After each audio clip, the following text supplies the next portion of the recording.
In this two-part topic video, we are obligated to give you this disclaimer. The information and the commentary disseminated within this episode are intended for educational and commentary purposes only. Emulation of these mentalities or behaviors are at your own discretion. Do your own research and further reading about the topic. Do not use the videos as a justification for your arguments. Don't be stupid.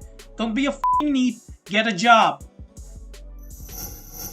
Halata naman sa ating mga Pilipino na mayroong mga umiiral na mga masasamang elemento sa ating pagkilos at pag-iisip.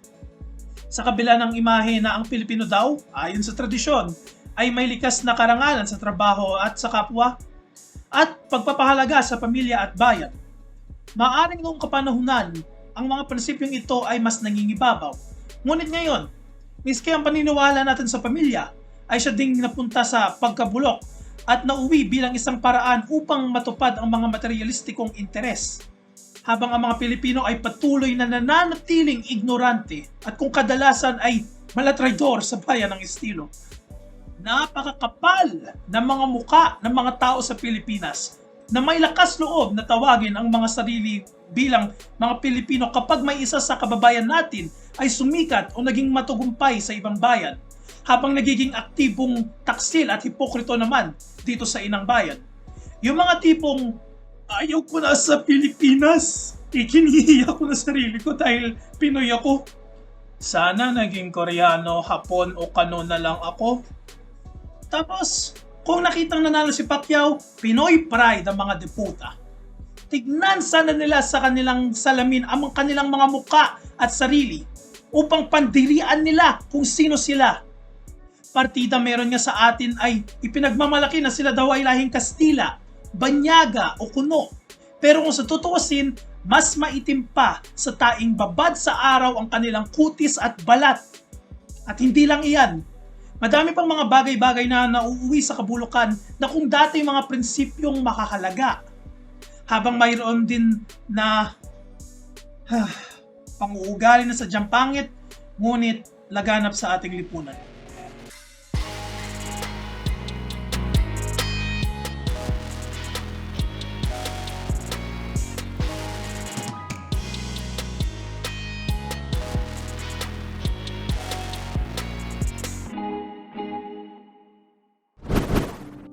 Sadyang maraming ginagawang kalokohan tayong mga Pinoy na kung minsan ay hindi natin namamalayan.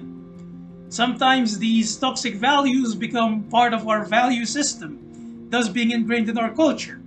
Tatak Pinoy nga parang dark side sa ating mga Pinoy. Sometimes naranasan natin ang consequences ng mga bagay na ito. Sometimes na-encounter natin ito through shared experiences. Here are some of the toxic Filipino values and traits that we have researched, and we have taken liberty of categorizing them into 5 groups. Materialistic tendencies, behavioral or habitual, misconceptions, intergenerational conflict, and gaslighting. We will tackle each of these categories in this video. The first category will be that of materialistic tendencies Filipinos have. Lahat naman sa atin ay kailangan ng pera, bagay o ari-arian upang mabuhay, sapagkat ito lamang ang tanging nagbibigay sa atin ng pamamaraan upang makamit ang ating mga pangangailangan at kagustuhan.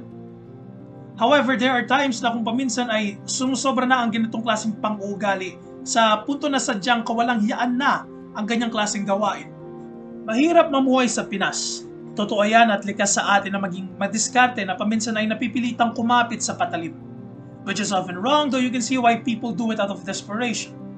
Ngunit hindi mo nga akalain na minsan ay mga mismong anak ay ginagawang investment para sa future at comfort ng mga magulang nito. Hindi masama na respetuhin at panghalagaan natin ang ating mga magulang na kilalanin ang kanilang mga gawain at ang kanilang mga sakripisyo. Marapat na tayo ay hindi umaastang mga ingrates o needs sa Ingles bilang mga anak. Pero there is a limit as to hanggang saan lang ang dapat nating ibalik sa kanila. Hindi dapat tayo nagpapaabuso porque kamag-anak o magulang lang natin sila. We're not ATM machines, for goodness sake. At saka, ang malubha pa dito ay sa ganitong pararaan ng panggagatas ay kung paminsan ang mga taong nagpo-provide o breadwinner kuno ay kadalasang iti-take for granted at winawaldas ang pera ng kanilang inilaan para sa pamilya. At sa kung umabot sa punto na hindi na kinaya ni Mr. o Miss Breadwinner na nagpo-provide sa kanyang pamilya ng tulong, ay siya pa ay tinuturing basura at walang kwenta ng kanyang mga binigyan. Ironic eh, ano? At saka kapag may nananalo ng isang patimpalak o sa loto, o kahit lang sabihin mong may kakauwi lang na OFW galing sa ibang bansa, bakit parang obligasyon na sa kanila ay mamigay ng grasya at ito ay laging ine-expect at ino-observe natin bilang isang lipunan? Something ingrained and influenced by Catholic beliefs na share your blessings, but meron talagang mga instances na nangaabuso na sa generosity ng mga tao to the point na nambuburaot na sila.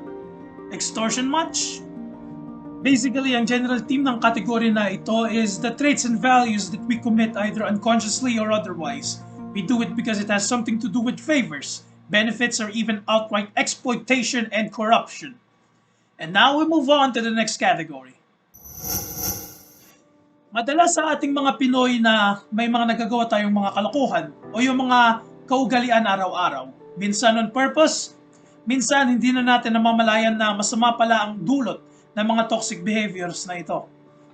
Kung paminsan nagmimistulang likas na sa ating mga Pilipino ang ganitong pang-uugali, kaya't akalain ng ibang tao ay katingian ito ng pagiging Pilipino.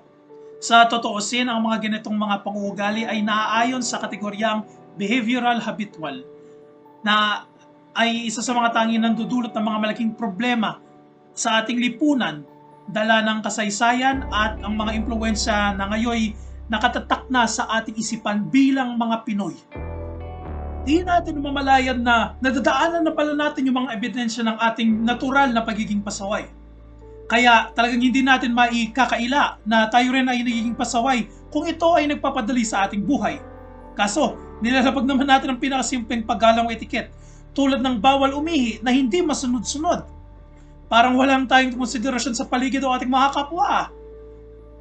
Katulad na lang ng crab mentality. Kapag ang isang tao ay nagiging successful, or if they think that he is superior compared to the majority or a threat to the majority, hahatakin nilang pababa ng para mga pusang nasa mga sanga ng puno ang mga iyan. All for the sake of equality daw kuno. Just look at kung paanong kumilos sa mga politiko natin kapag panahon ng eleksyon.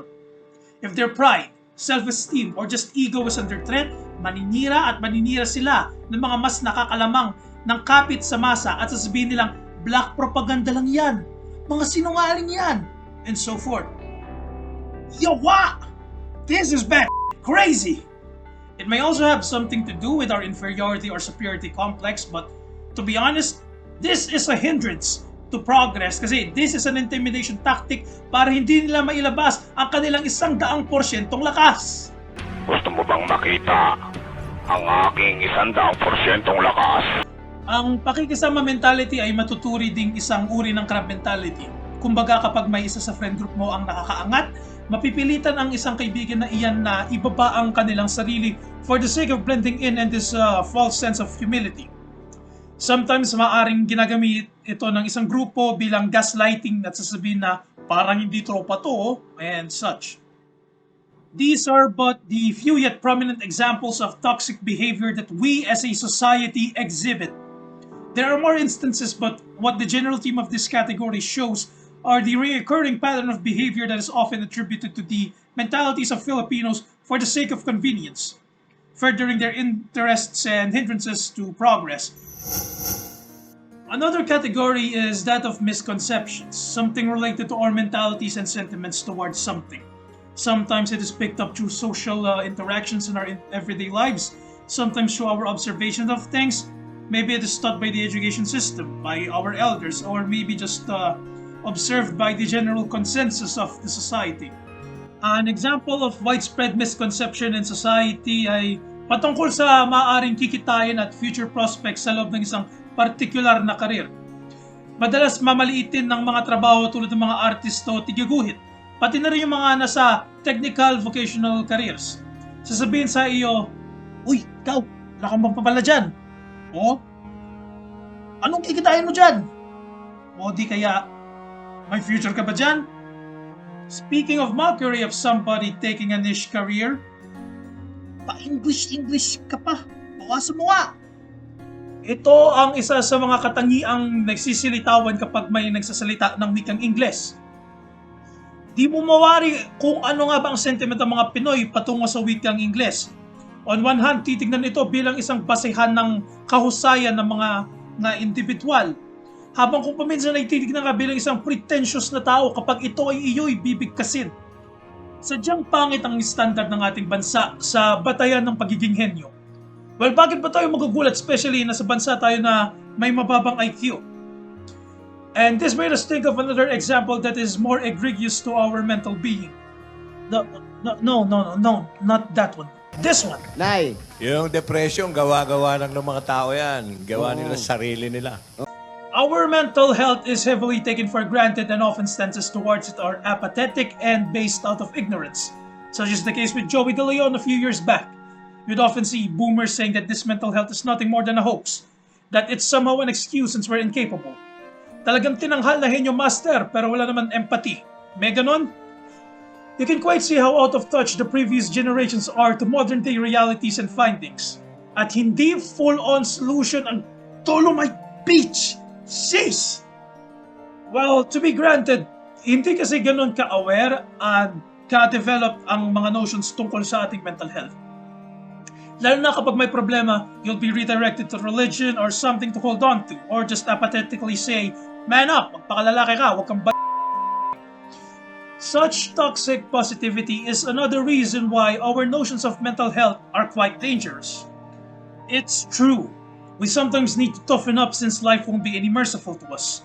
But it helps asking for assistance from the people that we trust the most. It doesn't make an individual weak. Whereas one stick alone may break, but in a bundle, they are stronger. That sounds something familiar. Okay, never mind. We are stronger within a group that cares for each other the most. Okay, that also sounds familiar. Going to a therapist doesn't make you a crazy person, but considering not to will.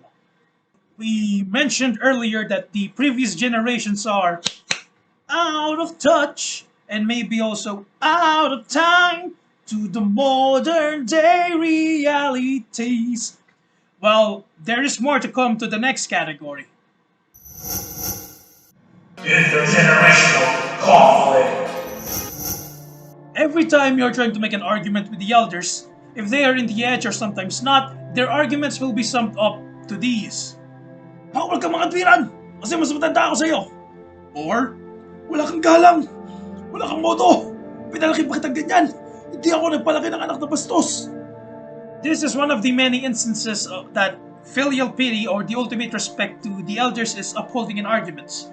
This is quite toxic because of the narrow-mindedness of old boomers out there that cannot properly reach out to reason.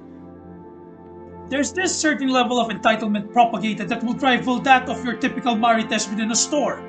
Honestly, if we were to go for a system of merit, older people should not be exempted for being called out for the that they spout out.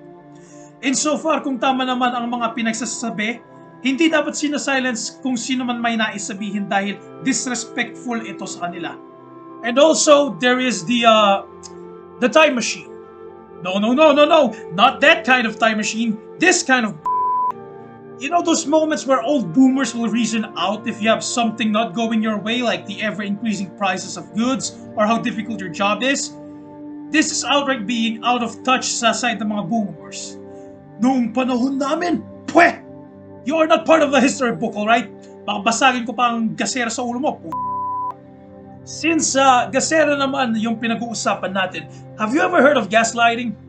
It's the general idea of it is that it's some sort of psycho-emotional abuse that manipulates people into doubting their entire existence just to entice them into their own personal interests.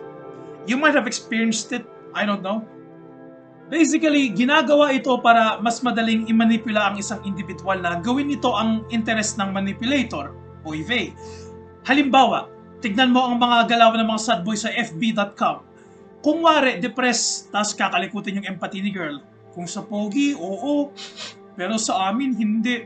Yung mga linyang ganyan, it's an attempt to make the person doubt yung pagiging nilang mabait.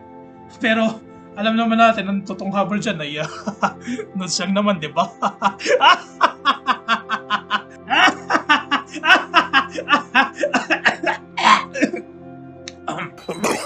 excuse me po.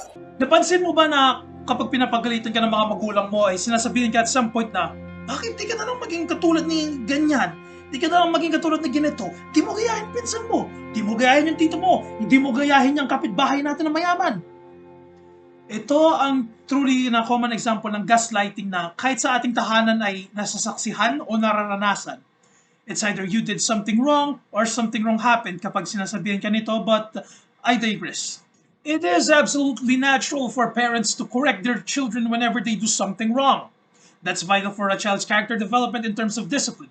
But to the point that you'd have to compare them to other kids, well, that just makes your child doubt themselves even more and be obsessed with something that may not be healthy. And sometimes it may result in the child being more rebellious. They get confidence issues and they develop mannerisms that can be a signal that they have experienced gaslighting, such as apologizing more often. We are all individuals. Kids are no different. We should support them on what they are good at, while help them on what areas they lack at through means that will actually boost and give them confidence. So what are these categories of toxic Filipino values that tells us?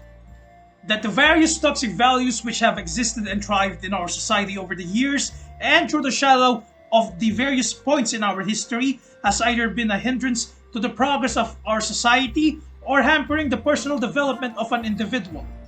These values should serve us as a warning to us in the future. If we are the future of the nation that Dr. Rizal have claimed to be, we should heed these values and don't need to emulate them anymore, but to unleash our better nature instead. If we can help it, they need to be eradicated. These toxic values such as crab mentality, these won't do us any good if our kababayan is willing to drag us down for the sake of what? Pakikisama and furthering his self-interest? We can have a generation that is bound by the peer pressure of those older than them, under this false guise of respect, which is just a scummy way for these old boomers to strut in their entitlement. We must evolve and not let ourselves be total pushovers and victims to the terrible norms of generations prior to us. If we went so far as to give a damn to the sacredness of our blood and soil, then we should take it upon ourselves and be the change that we always yearn for. And that we as a society should mold a mentality that will reject and no longer tolerate any kind of these behaviors and social norms that have plagued this country for decades. Because if not, then it is sad to say that the Philippines will remain in its current status quo, rotting and will forever be a victim. Well, I think I may have got a little bit heated up over there, but yeah. This is Kajopart speaking, and thank you for listening to Pilipinas Uncancelled.